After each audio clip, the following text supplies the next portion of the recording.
Porter un nom célèbre, c'est plus difficile qu'on ne croit. Alexandre Brasseur, fils de Claude, petit-fils de Pierre, issu d'une dynastie de comédiens, est devenu comédien lui-même. Il est condamné à réussir. Je peux me retrouver tricard pendant 2 ans, moi, si je fais une prestation à 2 balles. Avec Christopher Stills, c'est sexe, drogue et rock'n'roll. Son père, pop star aux USA, et sa mère, Véronique Sanson, se déchirent. Une enfance tumultueuse, pas facile de trouver son équilibre, ni d'échapper à son destin. J'étais déçu de ne pas devenir tout de suite star, tu vois, d'avoir le succès, comme mes parents, tu vois. Avoir un nom, c'est une chance. Être fils de, cela ouvre des portes. Encore faut-il être à la hauteur. Comment vivre avec cette pression? Comment se faire un prénom quand tout le monde vous attend au tournant? 19h30, porte de Versailles à Paris. Christopher Stills se prépare. Dans moins d'1 heure, il sera Jules César, l'un des rôles principaux de la comédie musicale Cléopâtre. Je commence à sentir l'électricité, l'énergie, tu vois, tout le monde se prépare. Ici, Christopher est un comédien-chanteur comme les autres, même si tout le monde connaît ses parents, Véronique Sanson et Steven Stills. Alors bien sûr, certains pensent au piston. Oui, forcément, on va dire, c'est le fils d'un tel, il est là parce que... Il y a toujours des gens qui posent la question, des choses comme ça, mais après, voilà, il a défendu le rôle, il est là tous les soirs. Il assure comment? Bien sûr, il assure bien. 20h, Christopher entre en scène. C'est déjà la 80e représentation. La salle est comble, 3400 spectateurs, comme tous les soirs.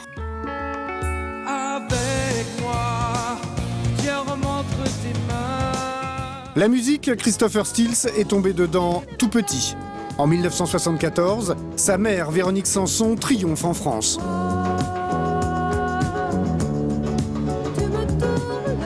Elle enchaîne les succès lorsqu'elle rencontre son futur mari, Steven Stills, numéro 1 aux USA, avec son groupe Crosby, Stills, Nash & Young. Un véritable coup de foudre. Très vite, c'est le mariage, la naissance de Christopher, le bonheur, la fête tous les jours, les paradis artificiels, c'est sexe, drogue et rock'n'roll. Malgré son jeune âge, Christopher se souvient d'une soirée de débauche avec la chanteuse Stevie Nicks. Je devais avoir 6 ans, mais c'était genre, il y avait Stevie Nicks et les... Je me souviens, il y avait Stevie Nicks qui était là par terre, à moitié nu avec je sais pas qui, je sais pas, c'était un truc de... Éphérique, quoi, je sais pas, tu vois. Ouais, c'était genre mon premier regard de ce côté, côté sexuel d'une fête. C'est mon père qui m'a amené là-dedans. C'était une grande fête d'artistes, quoi. Ils étaient là, mais ils étaient tous torchés. Mais avec la drogue, le conte de fées de ses parents vire au cauchemar. Steven Stills devient violent, les coups pleuvent, c'est l'engrenage infernal. Véronique Sanson n'a plus qu'une seule idée en tête, rentrer en France. Mais son mari ne veut pas laisser partir son fils. Je voulais pas rentrer en France sans mon fils. Et donc, j'ai été obligée de me battre encore un peu pour avoir le droit de l'emporter avec moi. Il faudra 4 années d'une bataille juridique acharnée pour que Véronique Sanson arrache son fils à cet enfer et le ramène en France. Aujourd'hui, Christopher habite dans l'appartement de ses grands-parents maternels à Paris. C'est là qu'il a passé son enfance et qu'il s'est reconstruit. Depuis, il a pardonné à ses célèbres parents. Entouré de sa femme Heidi et de ses 2 enfants, il a fondé une vraie famille. Mais au bout du couloir, c'est le passé qui ressurgit. Là, c'était la chambre de sa mère, Véronique Sanson. Là, c'était le lit de ma tante, et ça, c'était le lit de ma mère qui était là. Et vraiment, rien n'a changé, sauf on a repeint tout, on a un peu redécoré, mais... Et aujourd'hui, c'est devenu la chambre de ses enfants. Dans le salon, le piano, sur lequel il jouait sur les genoux de sa maman. C'est là qu'il découvre la musique et qu'il rêve de ressembler à ses parents. Difficile d'échapper à son destin quand on s'appelle Stills. On doit devenir musicien et forcément célèbre. Pour moi, c'était même pas un choix, c'était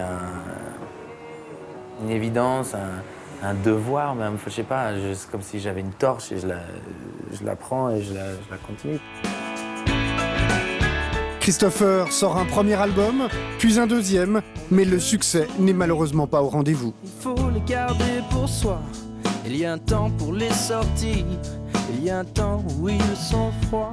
Un moment, il songe à tout arrêter et pense même devenir boulanger dans le sud de la France. J'étais vraiment au bout, quoi. Il faut que je trouve quelque chose, il faut que je gagne ma vie, il faut que j'en ai marre, tu vois. C'était un peu J'étais très déçu de pas devenir, tu sais, j'étais jeune encore, mais j'étais déçu de ne pas devenir tout de suite star, tu vois, d'avoir le succès, comme mes parents, tu vois.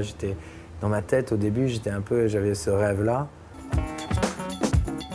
Mais c'est plus fort que lui, Christopher s'accroche à ce rêve. Il enregistre en ce moment à Paris son 3e album avec le secret espoir de connaître lui aussi le succès, comme ses parents.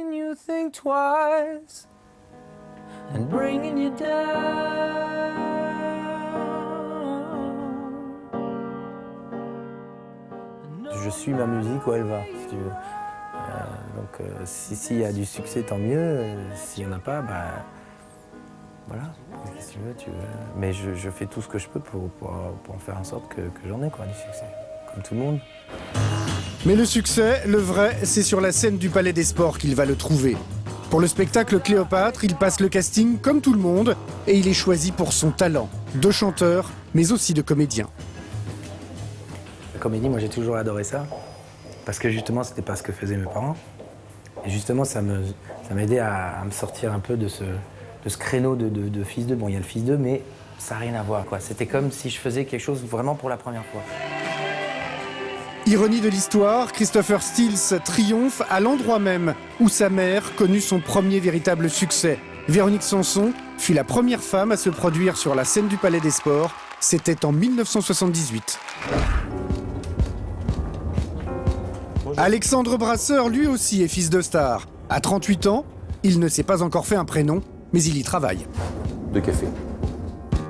Aujourd'hui, il se rend en Suisse pour jouer une pièce de théâtre qui va peut-être enfin lui ouvrir les portes du succès. Bienvenue à Genève.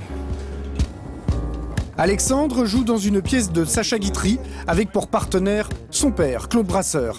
En attendant, il est accompagné de son chien Coco qui ne le quitte jamais. On va me prendre pour un taré, quoi. Mais c'est vrai, je pars avec mon chien, quoi. Quand je m'embête le soir, je suis tout seul, alors je pars avec mon chien.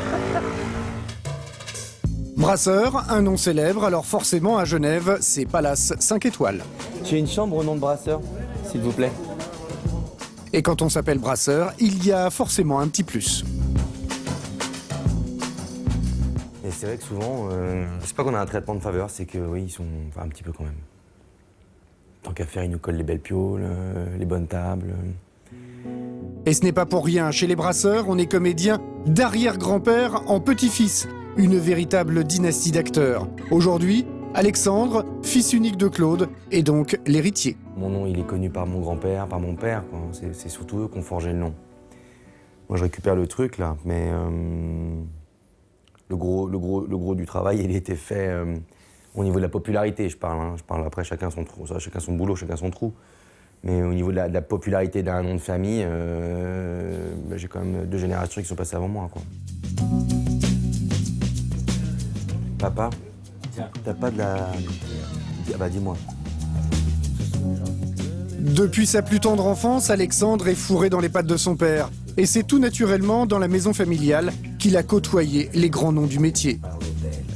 C'est vrai que mes copains, ça me faisait rigoler mon fils, quoi. Il y avait les Depardieu, les Hallyday, les compagnies, et Arditier et autres qui venaient bouffer à la maison, ça rigolait. C'était pas triste, quoi. Il disait, putain, hein, j'aimerais bien rester dans cette famille, quoi. Puis, ben, il a bien fait, quoi. Mais le fait d'appartenir à une grande famille du spectacle, ça peut aussi être un handicap. Ça, c'est mon père et moi quand j'étais bébé. Difficile d'empêcher les comparaisons. On vous attend aussi beaucoup plus au tournant, parce que vous êtes le fils de votre père ou de votre mère.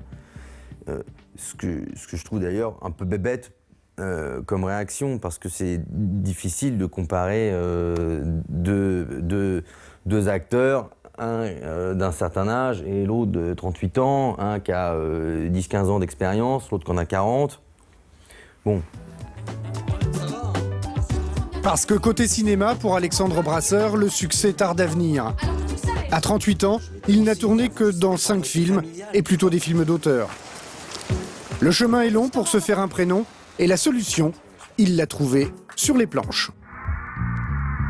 Ce soir, c'est au théâtre Kempinski de Genève qu'Alexandre et Claude Brasseur vont jouer Mon père avait raison, une pièce de Sacha Guitry, 1500 places, à guichet fermé, une star et son fils sur scène, ça marche. Rien ne presse. Pour l'instant, tu aimes et tu es aimé. Alors laisse-toi aller, laisse-toi être heureux. La pièce cartonne, mais cela ne change rien pour Alexandre. Chaque soir au théâtre, c'est la même angoisse. Quand il monte sur scène, il sait qu'il met en jeu la réputation de la famille Brasseur. Alors évidemment, pour un monsieur comme mon père, il a fait la majeure partie de sa carrière, elle est quand même derrière lui. Moi, j'ai ma carrière devant moi, donc je peux me gaufrer et je peux me retrouver tricard pendant 2 ans, moi, si je fais une prestation à 2 balles. Bah oui. Prouver, toujours prouver. Même quand on s'appelle Brasseur, rien n'est acquis.